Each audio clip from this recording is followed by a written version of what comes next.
This agreement comes only days after what many diplomats are calling the most explosive rupture in NATO's 77-year history. After President Trump's controversial remarks suggesting that NATO allies stayed away from the heaviest fighting in Afghanistan, the alliance is no longer simply strained. It is functionally frozen. Leaders across Europe are not issuing symbolic statements. They are taking strategic action. They are constructing an alternative economic bloodstream designed to function without Washington at its center. The idea that NATO is weakening is no longer speculation. As of this week, it has become operational reality. The United States is in the process of withdrawing from 66 international organizations. Tariffs as high as 41% are hitting long-standing allies. And now those allies have responded, not with threats, not with troops, but with signatures on a document that may reshape global trade for decades. In this video, we break down the exact provisions of the EU-India agreement signed today, the precise comments that triggered fury in London and Berlin, and the stark economic consequences of an increasingly isolated America in 2026. This is the story of how traditional Western partners began building a future that no longer includes the United States at the center. To understand why Ursula von der Leyen and Narendra Modi are smiling in New Delhi today, you have to understand why Keir Starmer and Boris Pistorius are visibly angered in London and Berlin. The trigger was not legislation, it was a remark. Last Thursday on Fox Business, President Trump argued that NATO allies remained a little back, a little off the front lines during the war in Afghanistan, while American forces carried the burden of combat. The reaction was immediate and fierce. For the first time in decades, a British prime minister openly rebuked a sitting U.S. president in public. Keir Starmer described the comments as deeply insulting.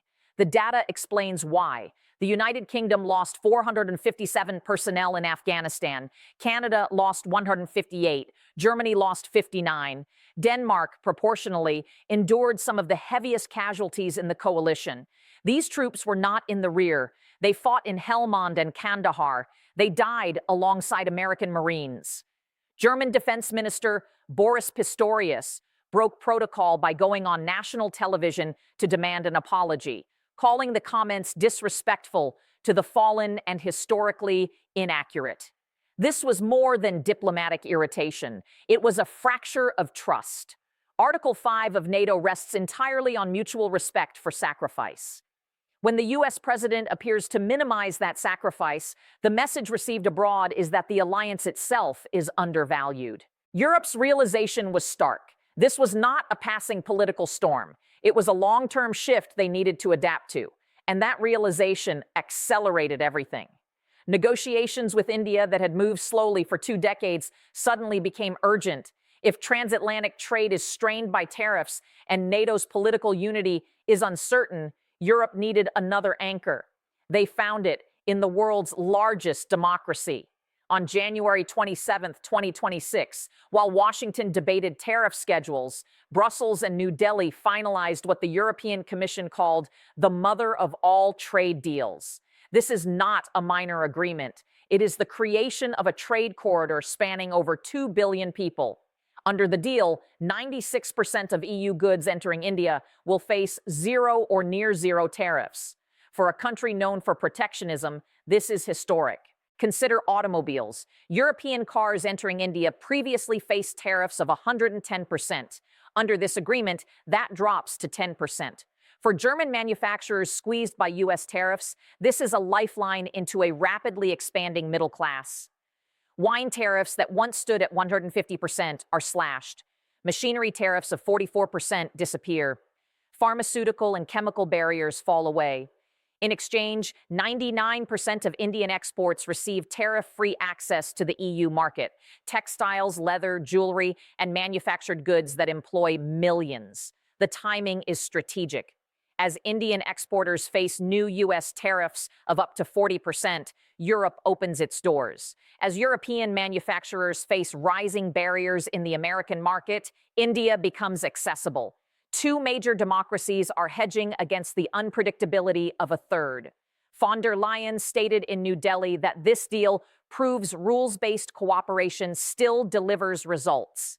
The message was unmistakable. The video title mentions a ban. Legally, no one is removing the United States from NATO or the WTO, but geopolitics does not require formal expulsion. Sometimes partners simply change the locks. A soft ban happens when intelligence sharing slows due to distrust, when trade routes bypass your ports, when global summits reach consensus before you enter the room. This is what is unfolding. While Europe deepens ties with India, the U.S. is stepping back from multilateral frameworks. President Trump's alternative Board of Peace includes Russia but excludes traditional Western allies. Dozens of international bodies have been exited. The world is adjusting. For years, strategic autonomy was a slogan in Brussels. Now it is a necessity. The EU-India agreement includes defense dialogue, maritime security in the Indo-Pacific, and cyber cooperation, topics once dominated by Washington. India, historically close to the U.S. through the Quad, is also diversifying. Facing tariffs and visa tensions, New Delhi sees Europe as a more stable partner. The economic consequences for the U.S. are significant. Tariffs raise prices at home, but the larger issue is lost market access. American farmers relied on foreign buyers. When Europe and India eliminate tariffs between themselves, U.S. producers are disadvantaged. A French wheat exporter now reaches India tariff-free. An American exporter pays extra. Buyers follow price. This is trade diversion, a quiet but powerful force in global economics. European companies gain early dominance in a 1.45 billion person market. By the time the U.S. seeks its own agreement, shelves may already be filled with European goods. Meanwhile, projections show EU-India trade doubling by 2030, while U.S.-EU trade shrinks under tariff pressure. And then there is Greenland. President Trump's renewed interest in purchasing Greenland and tariff threats toward Denmark after refusal have unsettled Nordic nations.